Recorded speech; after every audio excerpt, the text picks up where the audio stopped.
सिंहासन पर बैठने के लिए राजा भोज ने जैसे ही अपना कदम आगे बढ़ाया, वैसे ही 24वीं पुतली करुणावती ने उन्हें रोक दिया। 24वीं पुतली ने कहा कि यह सिंहासन तुम्हारे लिए नहीं है। पहले मैं तुम्हें राजा विक्रमादित्य के गुण व कौशल से जुड़ी एक कहानी सुनाती हूँ। उसके बाद तय करना है कि आप इस सिंहासन पर बैठने योग्य हैं या नहीं। 24वीं पुतली ने कहा, राजा विक्रमादित्य अक्सर अपनी प्रजा का हालचाल जानने के लिए रात में रूप बदलकर राज्य में घूमा करते थे। राज्य के चोर डाकू भी जानते थे कि महाराज भेष बदलकर घूमते हैं, इसीलिए वह अपराध करने से घबराते थे। राजा विक्रमादित्य भी चाहते थे कि उनके राज्य से अपराध पूरी तरह से खत्म हो जाए और उनकी प्रजा रात को चैन से सो सके। इसी प्रकार एक रात महाराज भेष बदलकर अपने राज्य में घूम रहे थे।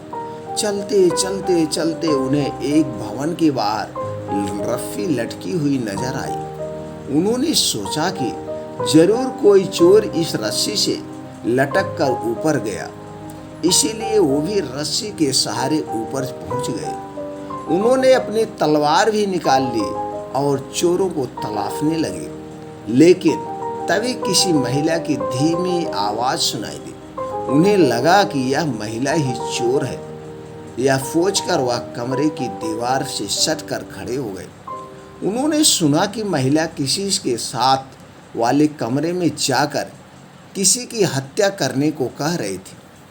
महिला कह रही थी कि उस आदमी की हत्या किए बिना किसी और के साथ उसका संबंध बनाना मुश्किल है।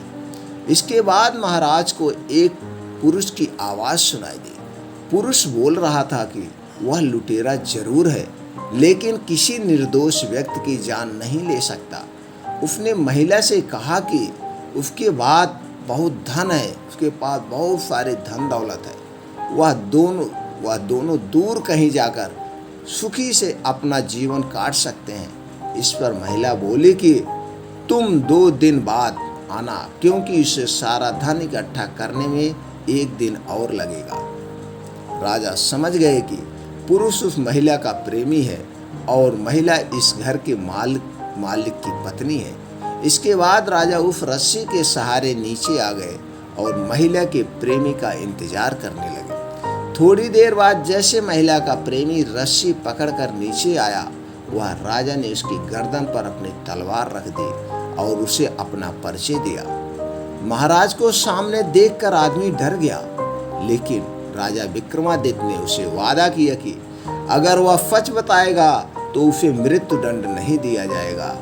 इसके बाद उसने अपनी कहानी महाराज को बताई। मैं बचपन से ही उस महिला से प्रेम करता था और शादी भी करना चाहता था। मेरे पिता बहुत बड़े व्यापारी भी थे, जिस कारण मेरे पास काफी धन था। फिर एक दिन समुद्री डाकुओं ने मेरे पिताजी का कीमती सामान से भरा जहाज लूट लिया, जिस कारण हम कंगाल हो गए और मेरे सारे सपने चकनाचूर हो गए।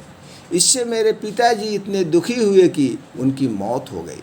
इसके बाद मैंने समुद्री डाकुओं से बदला लेने का निर्णय लिया। कई सालों का ये इंतजार, इधर उधर धक्का मुक्की खाने के बाद आखिरकार एक दिन मुझे उनका पता चल ही गया।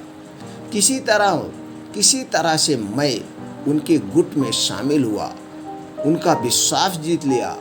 अब जब भी मुझे मौका मिलता है, मैं गुट के किसी न किसी सदस्य की हत्या कर देता हूँ। इस तरह से मैंने पूरे दल को खत्म कर दिया और उन्होंने लूट से जो पैसा इकट्ठा किया था वह लेकर वापस घर लौट आया। घर आने के बाद मुझे पता चला कि जिसे मैं प्यार करता था उसकी शादी राज्य के किसी धनी सेठ से हो गया है। एक बार फिर मेरे सारे सपने टूट गए। एक दिन मुझे उसके मायके में आने के बारे में पता चला। फिर वो रोज मुझसे आकर मिलने लगी। एक दिन मैंने उससे कहा कि मेरे पास बहुत सारी धन दौलत है, लेकिन उसे मेरी बात पर विश्वास नहीं हुआ। उसने कहा कि अगर वो उसे 9 हार लाकर दे दे तो उससे विश्वास होगा। आखिरकार मैं उसकी बात मानकर नौलखा हार ले आया, लेकिन तब तक वो अपने पति के घर लौट गई थी। आज जब मैंने नौलखा हार लाकर उसे पहनाया तो उसने अपने पति की हत्या करने के लिए मुझे उकसाया, लेकिन मैंने करने से मना कर दिया, क्योंकि किसी निर्दोष की हत्या करना बहुत बड़ा पाप है। राजा विक्रमादित्य ने सच बोलने पर उसकी तारीफ की और समुद्री डाकुओं का सफाया करने के लिए उसे शाबाशी दी। साथ ही अपनी प्रेमिका की चतुराई नहीं समझ पाने के लिए उसे डांटा। राजा विक्रमादित्य ने कहा कि सच्ची प्रेमिकाएं प्रेमी से प्रेम करती हैं, उसकी दौलत से नहीं। साथ ही नौलखा हार मिलने के बाद अपने पति की हत्या करने के लिए उसे उकसाया। ऐसी निर्दय तथा चरित्रहीन महिला से प्रेम हमेशा विनाश की ओर ले जाता है। वह आदमी रोता हुआ महाराज के चरणों में गिर गया तथा अपने अपराध के लिए उसे माफ करने के लिए प्रार्थना करने लगा। राजा ने भी उसे मृत्यु दंड नहीं दिया और उसकी वीरता और सच्चाई के लिए ढेरों पुरस्कार दिए।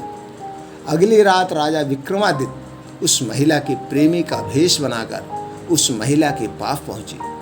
उनके पहुंचते ही महिला ने सोने के आभूषणों से भरी एक थैली उनके सामने रख दी और कहा कि उसने सेठ को विष खिलाकर मार दिया है। जब राजा कुछ नहीं बोले तो महिला को शक हुआ और उनकी नकली दाढ़ी मूछ नोच ली।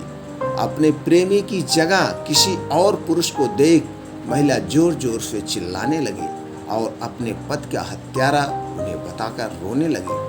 वहीं घर के बाहर खड़े राजा के सिपाही राजा का आदेश मिलते ही दौड़कर आए और महिला को गिरफ्तार कर लिया। अपने सामने राजा विक्रमादित्य को देखकर महिला के होश उड़ गए और उसने झट से विष पीकर अपनी जान दे दी। यह कहानी सुनकर 24वीं पुतली वहां से उड़ गई और राजा भोज के एक बार फिर से महाराज विक्रमादित्य के न्यायप्रियता के बारे में सोचने लगे। दोस्तों, इस कहानी से हमें क्या सीख मिली? लालच करने वालों के साथ कभी अच्छा नहीं होता। उन्हें एक न एक दिन इसका परिणाम भुगतना ही पड़ता है, जैसे इस कहानी में पैसों के लिए अपने पति की हत्या करने वाली महिला के साथ हुआ। दोस्तों, ये कहानी आपको कैसी लगी? कृपया हमें कमेंट बॉक्स में बताएं और ये कहानी से आपको क्या सीख मिली ये भी हमें कमेंट बॉक्स में बताएं और ये कहानी ज़्यादा से ज़्यादा लोगों तक शेयर करें, जिससे उन्हें भी इस कहानी कुछ ना कुछ सीख मिले। फिर मिलते हैं ऐसी और ज्ञानवर्धक कहानी के साथ अगले वीडियो में। तब तक आप अपने परिवार के साथ खुश रहिए, यही हमारी मनोकामना है।